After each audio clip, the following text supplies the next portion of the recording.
Minister ma'am आपसे सवाल पूछेंगे, किस तरह के जवाब चाहेंगे और हाउ वुड यू रिस्पॉन्ड? अब बाइकआउट मुझे करना है, मुझसे क्वेश्चन नहीं करना है। That is the prerogative of the opposition party. परंतु मैं इतना कहना चाहता हूँ कि जिस तरह से जयराम ठाकुर सदन को अपनी मर्जी से चलाना चाहते हैं, एक तरफा चलाना चाहते हैं, अपनी बात कहने के बाद सत्ता पक्ष के लोगों को या सरकार को या मंत्रियों को अपनी बात रखने नहीं देना चाहते हैं, ये भी एक किस्म से लोकतंत्र की जो है परंपरा के विरुद्ध है। और सीधा का सीधा मैं इसको कम से कम शब्द में कहूँ तो ये लोकतंत्र की हत्या है, क्योंकि ये उस विचारधारा के लोग हैं जो लोकतंत्र को नहीं मानते, जो भारत के संविधान को नहीं मानते, जो भारत के तिरंगा को नहीं मानते। अभी आपने देखा होगा कि जो थुनाग में जो घटना घटी है उसको किस तरह से ट्विस्ट किया जा रहा है, उसको किस तरह से जो है ये एक अलग से मुद्दा बनाकर लोगों के अंदर लोगों को गुमराह कर रहे हैं, जबकि थुनाग का मामला एक अलग किस्म का मामला था। मैं जब वहाँ बतौर रेवेन्यू मिनिस्टर उस इलाके में बहुत बड़ी त्रासदी के कारण जो भी वहाँ पर राहत के कार्य हो रहे थे उनका जायजा लेने और एक डिस्ट्रिक्ट लेवल की हाई लेवल कमेटी की मीटिंग वहाँ बुलाई थी, जिसमें डीसी, एसपी, चीफ इंजीनियर्स सभी विभागों के उसमें थुनाग में उपस्थित थे। इसकी न्योता जो है मैंने जो है नेता विपक्ष जो वहाँ के विधायक भी है उनको भी दिया था, परंतु वो उस मीटिंग में नहीं आए। परंतु जब मैं पहली शाम वहाँ पहुँचा तो वहाँ कुछ लोग जिनका बिजनेस था वहाँ पर, जो होम स्टे चला रहे थे, पीजी चला रहे थे और कॉलेज को शिफ्ट करने से उनका धंधा चौपट हो रहा था, वो मुझसे मिले। बड़े शांत वातावरण में उन्होंने अपनी बात रखी और उनका मेन यही था कि वो अगर शिफ्ट हो जाता है कॉलेज, क्योंकि कॉलेज असुरक्षित है, इलाका असुरक्षित था। ये बात तो स्वयं जयराम ने भी कई बार कहा कि पूरा थुनाग इलाका असुरक्षित है। हम 300-350 बच्चे लड़के लड़कियों का जीवन खतरे में नहीं डाल सकते थे। 2023 में भी, फिर 24 में भी, फिर 25 में भी बहुत बड़ा हादसा वहाँ पर इसी कॉलेज के, जहाँ पर ये इसका अपना बिल्डिंग नहीं है कॉलेज का, कोई आरडी के क्या कहते हैं हमारे भवन में है, कुछ सीनियर सेकेंडरी स्कूल में है, कुछ अन्य भवन में है।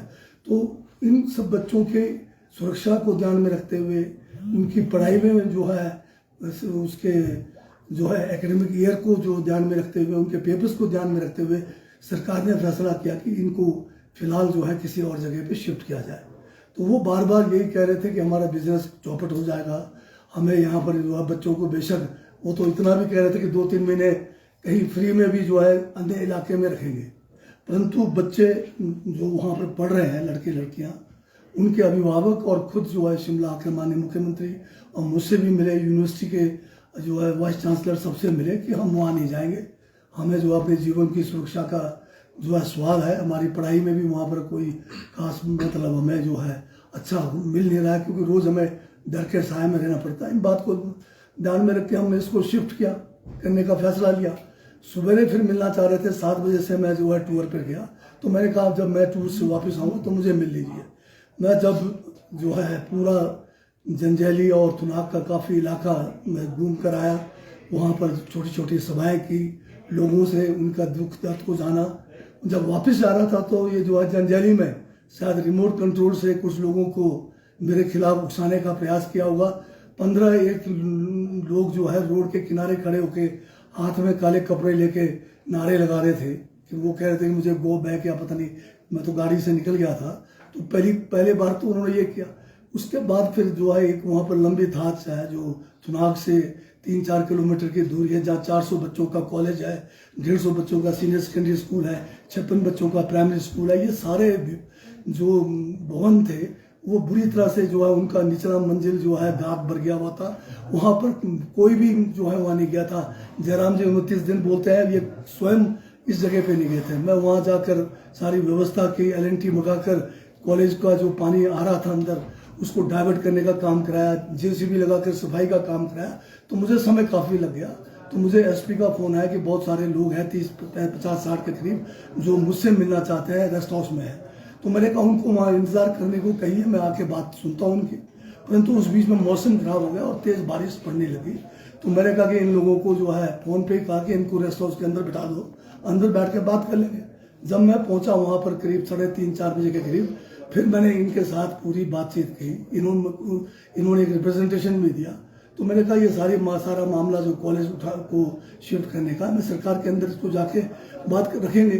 परंतु ये लोग जोर जबरदस्ती से मुझसे वहीं पे खड़े खड़े फैसला चाहते थे कि कॉलेज शिफ्ट ना किया जाए। एक तो जोर जबरदस्ती, फिर जो है उधर जो है धमकाने वाली बात करने लगे। उसका भी मैंने बुरा नहीं माना, क्योंकि मेरी जो बड़ी बैठक थी जो रिव्यू को लेकर, राहत को लेकर, वो जो है रेस्ट हाउस में ही रखा हुआ था। फिर हमने कहा कि ऊपरले मंजिल में जो है मीटिंग रखी जाए। मैं इनको वहीं छोड़ के ऊपरली मीटिंग में गया। करीब 1 घंटे मीटिंग ली। पूरे सराज क्षेत्र का जो भी, चाहे PWD है, IPH है, चाहे रेवेन्यू डिपार्टमेंट है, चाहे हेल्थ डिपार्टमेंट है, सभी शिक्षा विभाग है, सभी की समीक्षा बैठक हुई। और 5 बजे मैंने जो है अपना लंच किया। 5 बजे के बाद मेरा जो है गौर के लिए मेरा जो है निर्धारित कार्यक्रम था, उसका मैं धर्मपुर जाना था। जैसे ही मैं रेस्ट हाउस से बाहर निकलने लगा, उससे पहले इन्होंने नारेबाजी तो अंदर मेरे सामने ही शुरू की थी, परंतु बाहर जो है उन्होंने गेट को रोक दिया।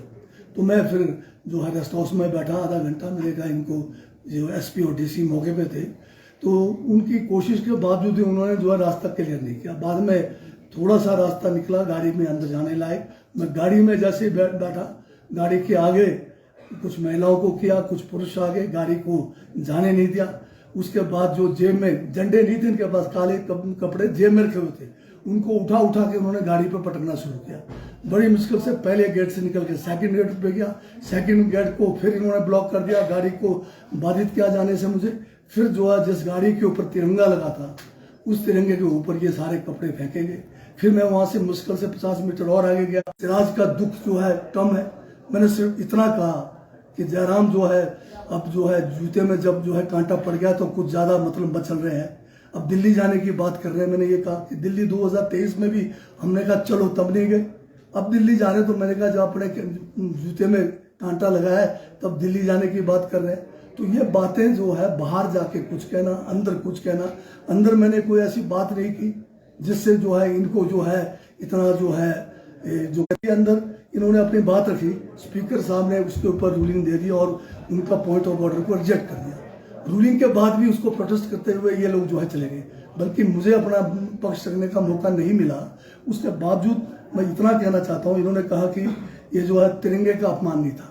एक तरफ तो तिरंगा यात्रा निकालते ये लोग, दूसरी तरफ उसी तिरंगे को अनादर करते उसके ऊपर कपड़ा फेंक रहे हैं। वो जगत सिंह के ऊपर कपड़ा नहीं डाला गया, वो तिरंगे के ऊपर गया। वो जो जूता नुमा या चप्पल नुमा अनादर हुआ है, इसका अपमान हुआ है, और उस बात को छुपाने के लिए ये लोगों को गुमराह कर रहे हैं। सभी ने जो है इस पे देखा है, पोस्टों पे, फेसबुक पे देखा, सोशल मीडिया में देखा, वो काले कपड़े किसके ऊपर फेंके गए, वो काला जो चप्पल नुमा चीज किसके ऊपर फेंका गया। वो भारत के राष्ट्रीय ध्वज का अपमान हुआ है, जगत सिंह का कोई अपमान नहीं हुआ है। मेरे ऊपर फेंकते तो मैं देख लेता क्या होता। ये जो है कहते कि अंदर बैठने वाला, वो कहता ये मंत्री, अगर ये अपनी जुबान को, अपनी भाषा को अगर नहीं सुधारेंगे तो हमें भी ईंट का जुआ पत्थर से देना आता है। ये मैं इनको बताना चाहता हूं। अब क्योंकि मैं हमेशा इनको कटघरे में खड़ा करता हूं, क्योंकि मैं हमेशा संविधान की बात करता हूं।